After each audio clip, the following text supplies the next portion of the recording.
Hey guys! Welcome to Couple. Please like and subscribe if you like this video. Hundreds of Central American migrants traveling in a caravan were in limbo in the northern Mexican city of Hermosillo on Monday on the final stretch of a journey to the United States where President Donald Trump ordered officials to repel them.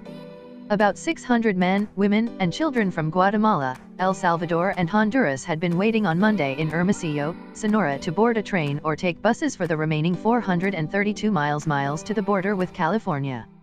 Traveling together for safety, their numbers were down from a peak of about 1,500 people since they began their journey on Mexico's southern border with Guatemala almost a month ago, as smaller groups broke away.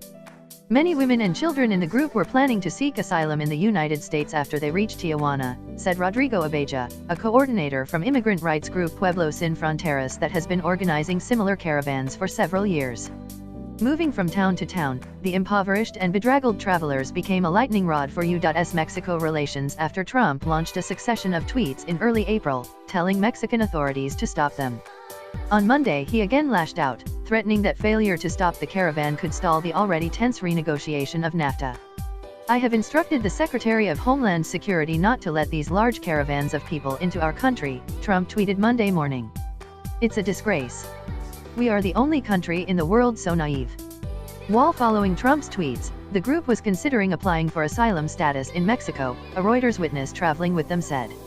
Trump's concern with the caravan coincides with recent U.S. Border Patrol data showing a sharp rise in the number of immigrants found illegally crossing the border, a setback after immigration from Central America evaporated in the months following his election.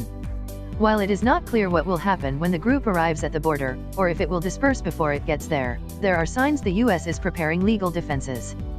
Following Trump's messages, U.S. Attorney General Jeff Sessions said he had ordered officials to ensure that sufficient prosecutors and immigration judges were available at the border to adjudicate any cases that may arise from this caravan. Some migrants told Reuters they would stay in Mexico. Others said they would find other ways to cross. At least 200 were likely to claim asylum if they made it over the border, according to migrants and caravan organizers.